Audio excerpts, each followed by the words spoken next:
You know, in the high-stakes world of international relations, there's this one choice, a choice that can literally change the course of history.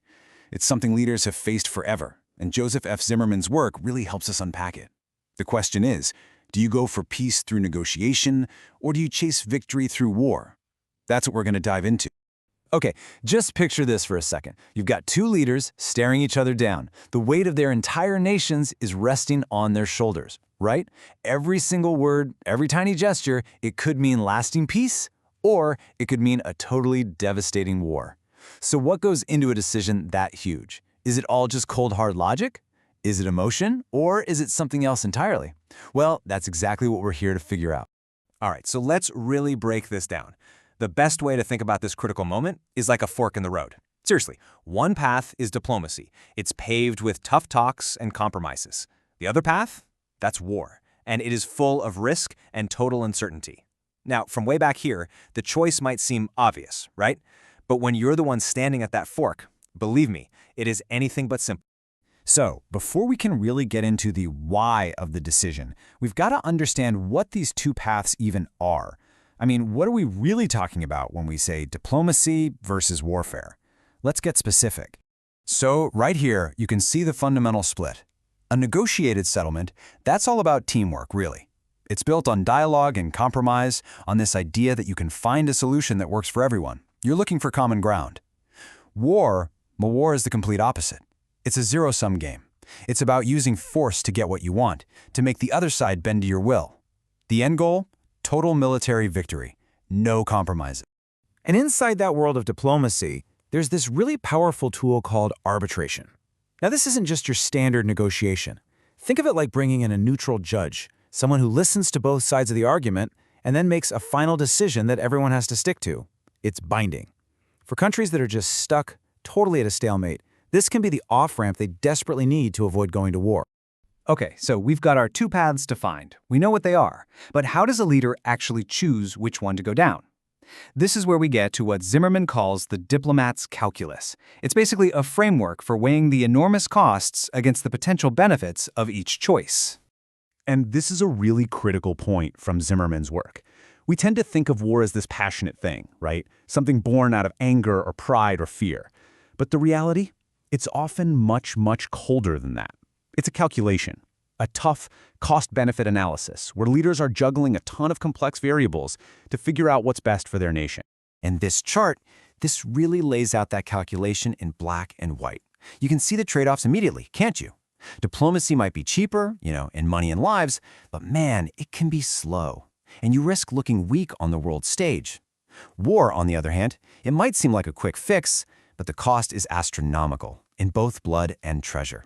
And you're always running the ultimate risk of a crushing defeat. It is a massive gamble, no matter how you slice it. And it gets even more complicated. The calculus goes deeper than just the immediate costs. Leaders have to think about their long-term national interests. What's the potential for gain here? What about the political risks back home? What will our allies think? Every single move sends out ripples, which makes this whole thing like a giant game of three-dimensional chess. So we've talked about this decision-making process, but it's all been a bit abstract, right? What do these choices actually look like in the real world?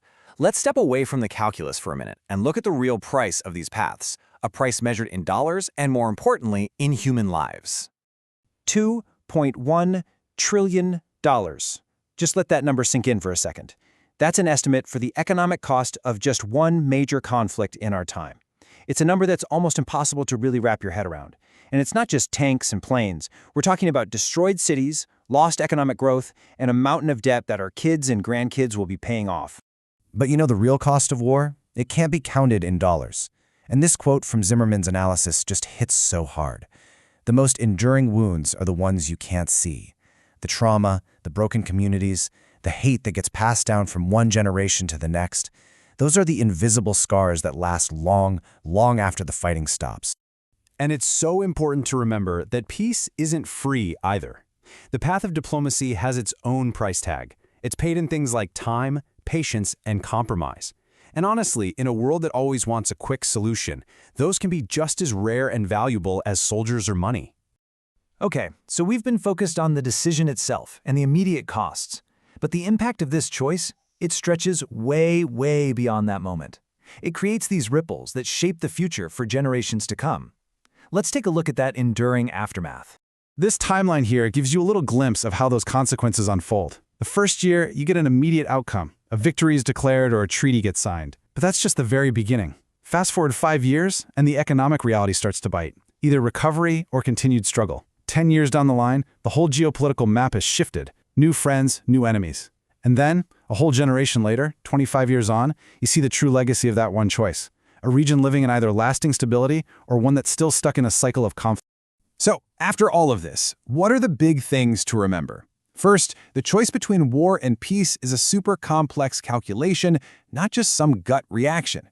Second, both paths have huge costs. They're just different kinds of costs. Third, the fallout from this decision lasts for decades, not just for the duration of the conflict. And finally, if you can understand this calculus, you have a much more powerful way of looking at and analyzing the big events shaping our world today.